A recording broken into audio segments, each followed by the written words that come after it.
When someone accuses you, criticizes you, or questions you in a way that feels unfair, your first instinct is probably to explain yourself, to show them the truth, to make them understand your side. That feels natural because we've been trained to believe that defending ourselves clears our name. But in reality, defending yourself does something you don't realize in the moment. It tells the other person that their words carry enough power to put you in a position where you have to prove yourself. And the moment you do that, you've stepped into the wrong role.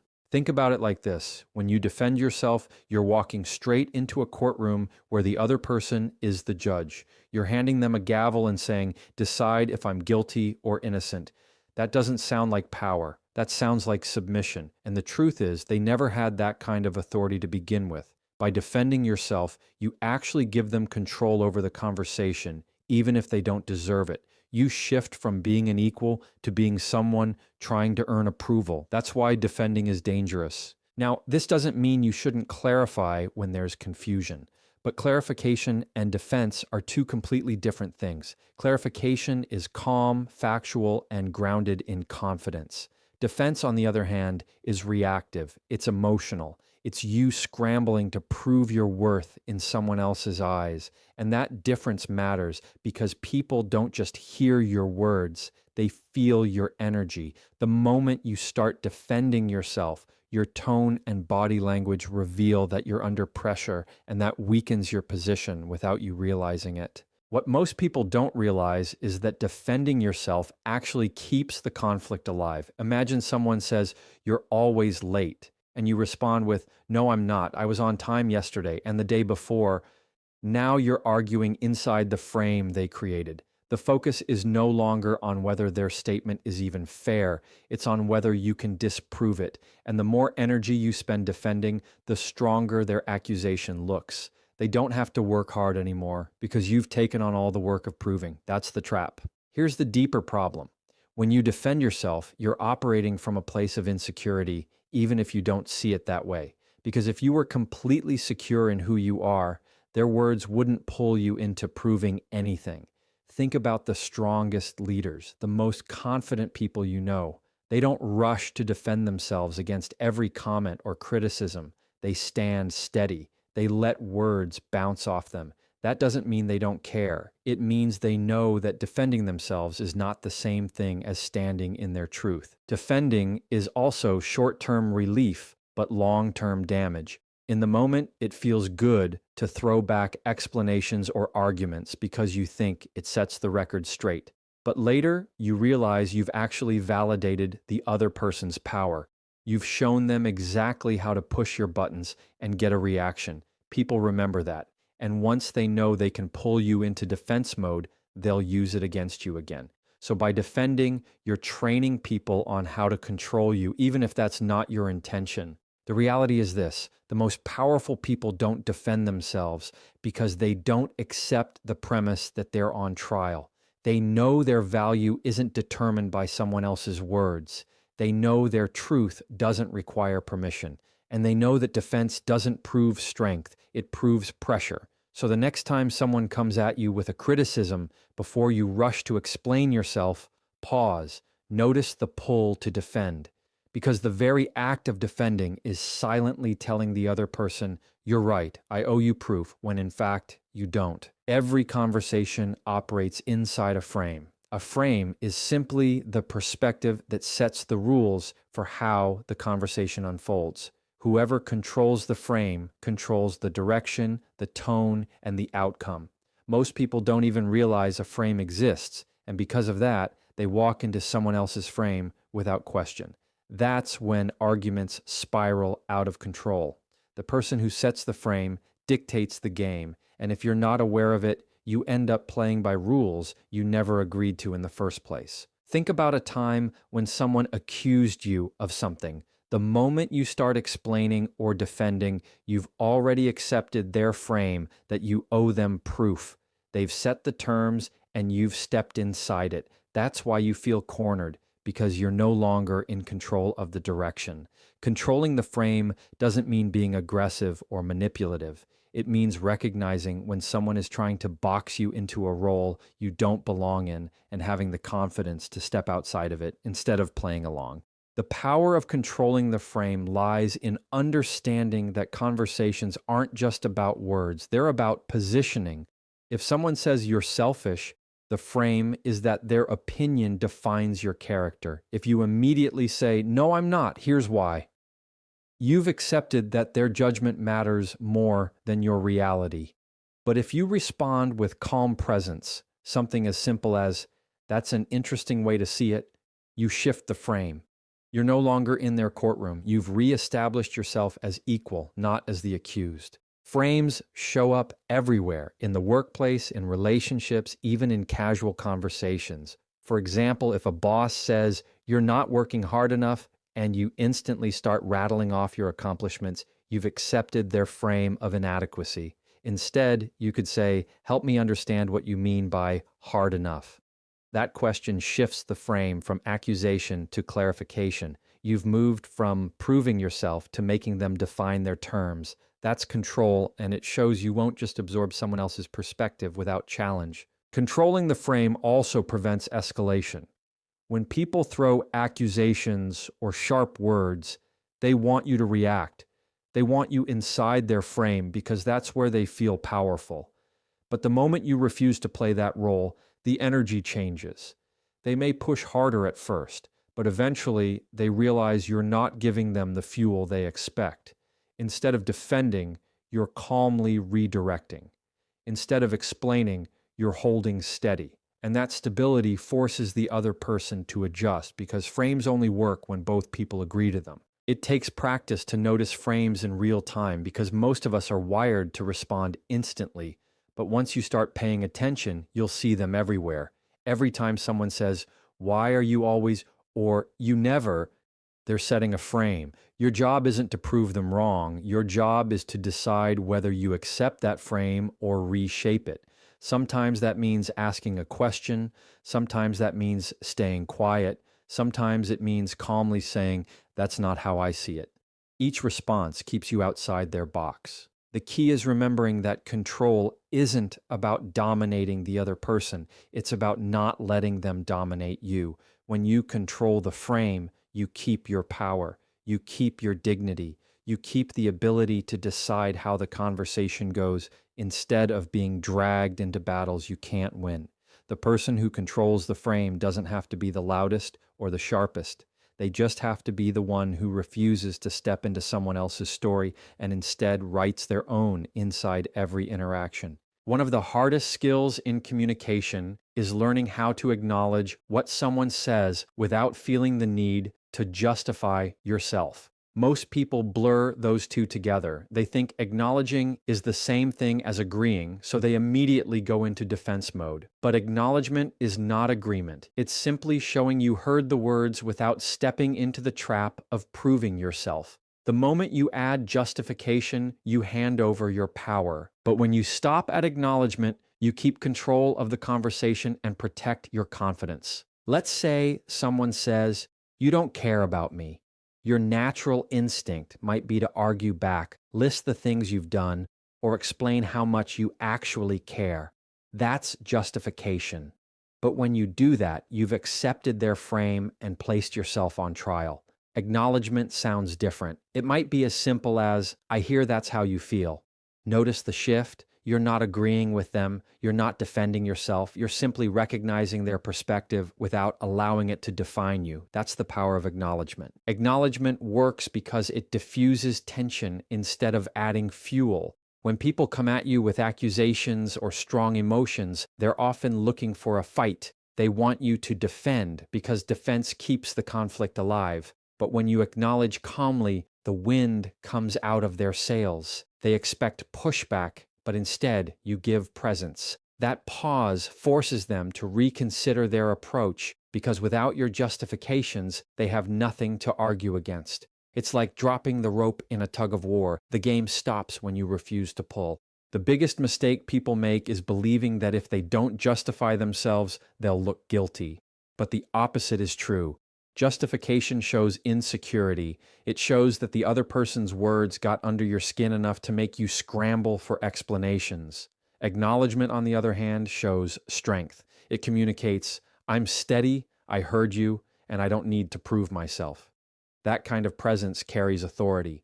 It doesn't silence the other person, but it removes their power to drag you into endless explanations that never satisfy them anyway.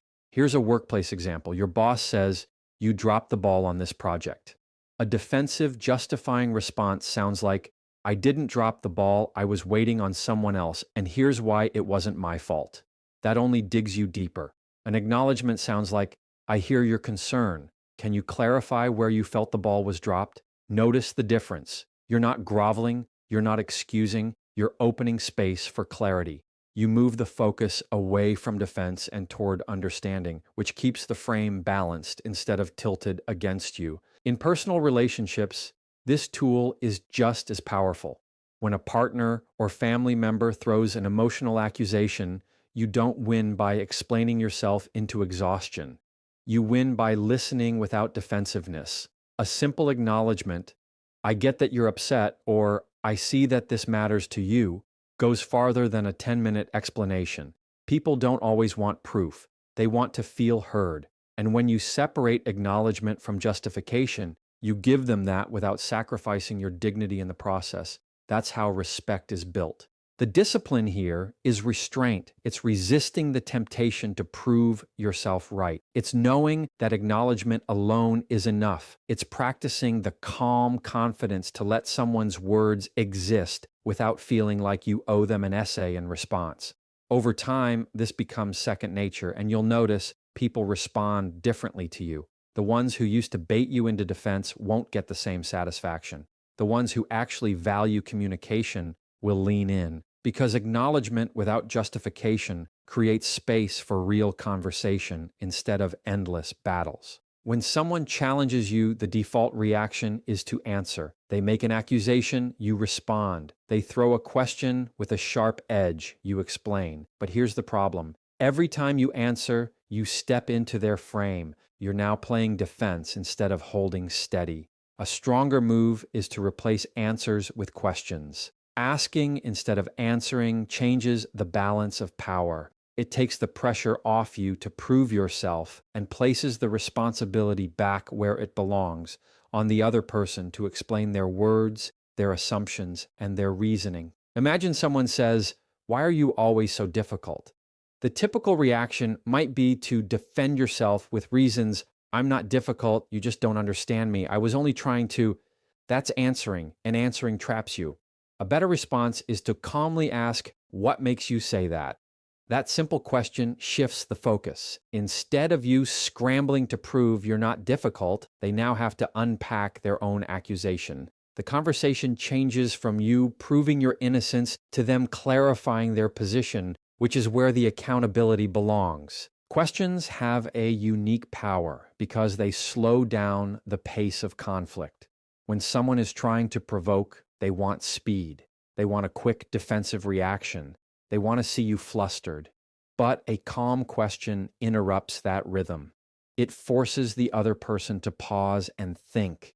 It turns the spotlight back onto them. And in that pause, you regain control.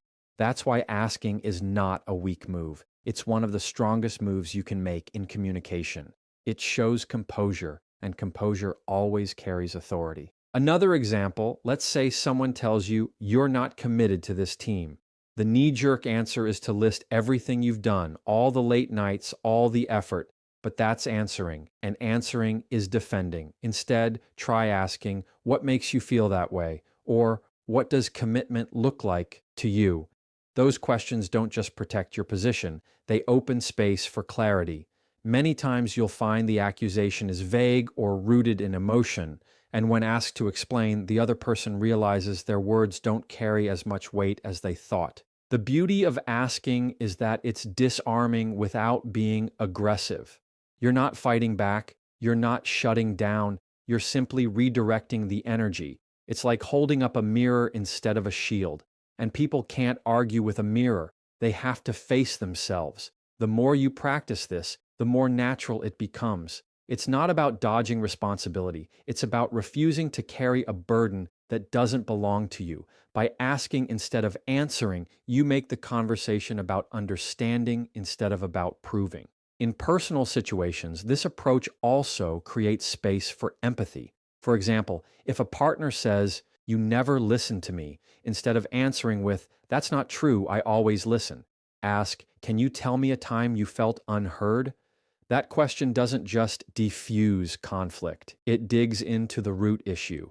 Asking shows that you're open to dialogue, but without taking on unnecessary blame. It shifts the interaction from battle to exploration, and that change can transform tense conversations into meaningful ones without you losing your grounding. This tool works because questions signal confidence. Insecure people rush to answer. Grounded people take their time and redirect with curiosity. It's not about interrogation, it's about maintaining balance. The moment you start asking instead of answering, you change the rules of the conversation. You no longer look like someone desperate to prove a point. You look like someone who isn't shaken by what's being said.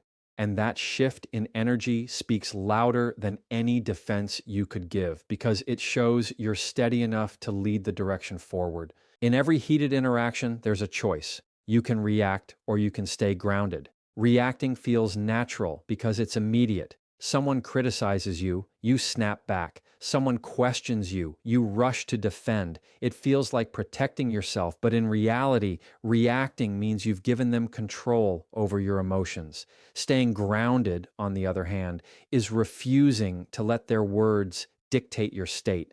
It's keeping calm when they expect you to explode. It's steady tone, steady body language, steady presence. That steadiness is what communicates true strength. When you react, you hand over your power. You allow the other person to set the tempo and the tone of the conversation. They raise their voice, you raise yours. They throw an accusation, you scramble for a defense, and the entire time they're controlling you without even realizing it. But when you stay grounded, the roles flip. You're not matching their energy, you're holding your own. And when you hold steady, the contrast between your calm and their chaos is undeniable. People notice it. It changes the dynamic immediately. Grounded doesn't mean emotionless. It doesn't mean you don't care. It means you've trained yourself to pause before responding. That pause is where your power lives. In that moment, you're choosing not to be pulled by someone else's storm. You're choosing to breathe, to listen, to respond in a way that reflects your values, not their provocation. Most conflicts escalate because both sides are reacting to each other like dominoes. But if one person refuses to tip over, the chain reaction ends. That person is the grounded one, and that's who holds the real authority. Here's a practical example. Someone says, "You're so irresponsible." A reactive response would be, "No, I'm not. You're the irresponsible one." That fuels the fire. A grounded response could be silence, a calm breath, or a simple, steady acknowledgement like, "I hear that's how you see it." Notice the difference? One keeps the cycle spinning, the other stops it cold. Staying grounded doesn't just protect your peace, it sets the tone for the entire interaction. It tells the other person, "I won't play your game," without ever having to say those words. The hardest part about staying grounded is that it requires self-control in moments when your emotions want to take over. Anger, defensiveness, embarrassment, they all push you toward reacting. That's why grounding is a skill you have to build. It's about practicing calm even when it feels unnatural. Over time, you train your nervous system to slow down instead of speed up in conflict. The more you practice it, the more natural it becomes. And when it becomes natural, you start to carry that steadiness into every area of your life. What makes grounded people stand out is that they're not easy to manipulate. When you're reactive, anyone who wants to get under your skin can succeed by pressing the right button. They know exactly what to say to trigger you, but when you're grounded, those buttons don't work anymore. Their words might sting, but they don't control you. That makes you unpredictable in the best way because people realize they can't steer you with drama, guilt, or provocation.